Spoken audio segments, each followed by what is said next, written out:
2010, 2011, 2018, 2021, 2023 5 times IPL winner, 2 times CL T20 winner, the legendary team CSK। इतने सारे playoffs, इतनी सारी ट्रॉफीज, पर 2025 में नंबर 10 पोजीशन के ऊपर फिनिश। क्या गलत हुआ इस बार MS धोनी की CSK के साथ? Harris Redmayne is presenting you top 10 reasons जिसकी वजह से CSK का 2025 में डाउनफॉल हो गया। उसमें से सबसे नंबर 1 पे आता है using the same old formula, जो कि तुम लोग ने भी नोटिस किया होगा। दीपक हुडा, विजय शंकर, रविचंद्रन अश्विन, राहुल त्रिपाठी। CSK का एक सिंपल फॉर्मूला रहा है, पुराने प्लेयर्स उठा लो जिनका कोई करियर नहीं बचा, जिनको इंडियन टीम मौका तक नहीं दे रही, ऐसे प्लेयर्स को उठा लो और उनका करियर रिवाइव कर दो। या फिर दूसरा फॉर्मूला, जो रिटायर्ड प्लेयर्स है उनको अपने टीम के अंदर लेके आओ और फिर उन्हें वापस से एक स्टार टैग दे दो। ये फॉर्मूला CSK में इस साल तो नहीं चला, क्योंकि ये क्लियरली दिखाता है कि तुम्हारा ऑक्शन के अंदर कुछ अलग ही प्लान था। Second point is no power hitters in the team. CSK के इस साल के फिनिशर्स कौन थे तुम्हें याद भी है? शिवम दुबे, रविंद्र जडेजा, कभी कभी Deepak Hooda and our very own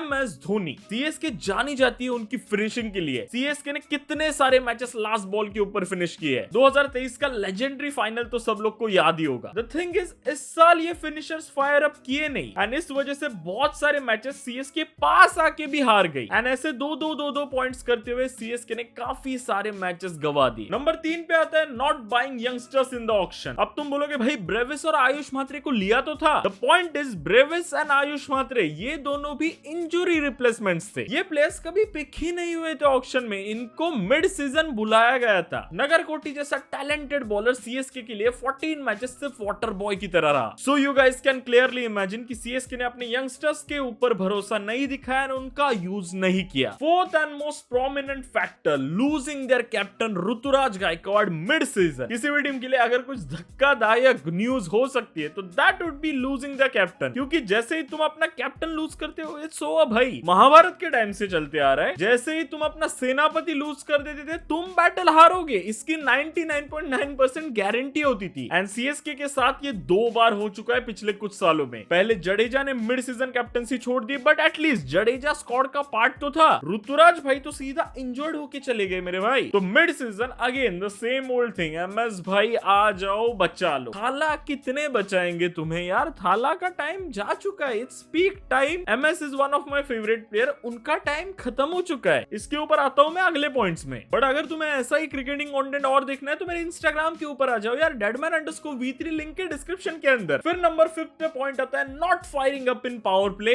and मेरे हिसाब से CSK 99% मैचेस यहीं पे हार गई थी, एटलीस्ट अपने फर्स्ट हाफ में। तो Devon Conway, Rachin Ravindra, Ruturaj Gaikwad and फिर मिडल ओवर्स में आते थे राहुल त्रिपाठी, दीपक हुडा, विजय शंकर, शिवम दुबे, रविंद्र जडेजा। इतने बुरे पावर प्ले जाते थे CSK के, सामने वाली टीम 9, 10, 11, 12 के रन रेट से चलती थी, whereas CSK 6 का रन रेट भी मेंटेन नहीं कर पा रही थी इस सीजन। CSK का तो कंपलसरी हो चुका था, 25 के ऊपर 3, 30 के ऊपर 4, 30 के ऊपर 5 भी हो गए थे एक बार। तो ब्रेविस और आयुष म्हात्रे आने से पहले CSK के पावर प्ले बहुत ज्यादा खराब गए थे। एंड अगर T20 के पावर प्ले को मैं टेस्ट मैच से इक्वेट करूं तो इमेजिन सामने वाली टीम को तुम बैटिंग के लिए बुलाते हो एंड तुम पहले ही दिन 100 रन के अंदर ऑल आउट हो जाते हो एंड सामने वाली टीम 400 बना देती है। यू सी, तुम टेस्ट मैच हार चुके हो।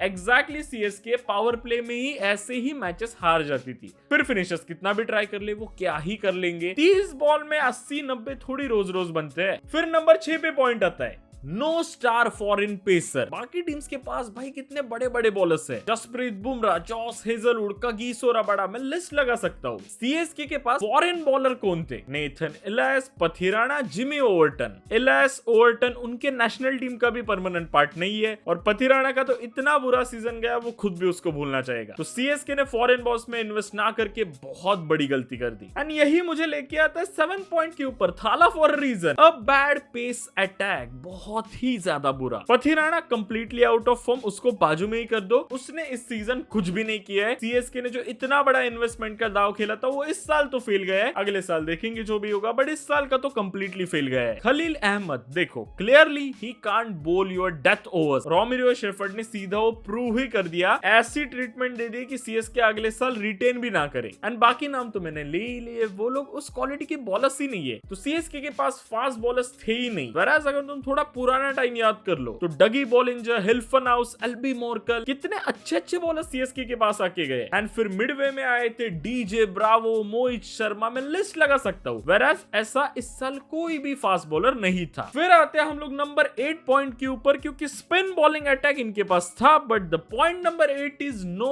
Pre planned pitches. सीएसके के लिए चेपॉक स्टेडियम अपने फोर्ट की तरह है। सीएसके अगर चेन्नई में खेल रही है तो 7 में से 5 या फिर 6 मैचेस वो लोग जीतते ही है हर सीजन। एंड ऐसे ही करके सीएसके अपने 10-12 पॉइंट अपने घर पे ही बना लेती थी एंड आराम से प्लेऑफ्स के लिए हर साल क्वालिफाई हो जाती थी। वेराज इस साल उनका फोर्ट पूरी तरीके से टूट चुका है। हर टीम आती थी एंड फोर्ट में ही हरा के चली जाती थी। इतने सालों के बड़े बड़े रिकॉर्ड सब कुछ इस साल चकनाचूर हो गए। सिर्फ टूटे नहीं, पूरा चूरा चूरा ही हो गया। बिकॉज गेस व्हाट, इनके पास क्या क्या था। नूर अहमद जो कि बहुत तगड़ी बॉलिंग कर रहा था इस साल, ऑरेंज कैप से बस इतने से रह गया। The veteran Ravichandran Ashwin, another veteran Ravindra Jadeja, Deepak Hooda भी स्पिन करा सकता है, रचिन रविंद्र स्पिन करा सकता है। इतने सारे स्पिन बॉलिंग ऑप्शन होने के बावजूद इन्होंने इस साल चेपॉक में स्पिन फ्रेंडली पिचेस बनाए ही नहीं, और अगर बनाई भी तो खुद कंडीशंस का फायदा नहीं उठा पाए। एंड सामने वाली टीम आती थी, कंडीशंस को पूरी तरीके से यूज कर लेती थी एंड गेम इनके हाथ से लेके जाती थी। पिचेस में इस साल बहुत बड़ा फंबल कर दिया सीएसके मैनेजमेंट ने and that was clearly evident. Number 9 का पॉइंट बोलने से पहले भाई मुझे दिल के ऊपर ना इतना बड़ा पत्थर रखना पड़ रहा है, क्योंकि मुझे अभी मेरे फेवरेट प्लेयर के बारे में बोलना पड़ेगा and that's none other than my very own, my favourite, my idol MSD. देखो एमएसडी की एज बियॉन्ड प्राइम जा चुकी है कप की एंड टीम फिर भी उनके ऊपर ओवर डिपेंडेंट है। चैनल वालों ने तो अलग ही उनका रिटायरमेंट गिमिक चला रखा है। उनका रिटायरमेंट गिमिक यूज करके ये लोग अपना पीआर चलाते हैं। ही इज नॉट एनीमोर 27 या फिर 28। अब वो टाइम नहीं रहा कि एमएस आएगा और जिता के ही जाएगा, धोनी आएगा मारेगा जीतेगा। अब वो सिचुएशन नहीं बची है। ये बस एक गिमिक है टिकट सेल्स करने के लिए, as simple as that. Dhoni के एज देखते हुए जो वो गेम्स फिनिश करते हैं वो भी बहुत बड़ी बात है, but the thing is MS से बेटर फिनिशर्स अभी वर्ल्ड क्रिकेट में है and CSK needs to try them. And अगर तुम्हें एमएस का प्रेजेंस चाहिए ही, उनका गाइडेंस चाहिए ही, so he can clearly do that as a coach और मेंटर। सीएसके को एमएस की लेगेसी को रिस्पेक्ट करते हुए उनको साइडलाइन करके अब आगे बढ़ना पड़ेगा with a new captain and with a new formation, with a new setup. वरना सीएसके अगर सेम गेम प्लान के साथ जाती है तो अगले कुछ सीजन भी ऐसे ही गुजरेंगे। Last but not the least, the 10th factor जो कि मेरे हिसाब से बहुत बड़ा फैक्टर है, big players from the current ICT team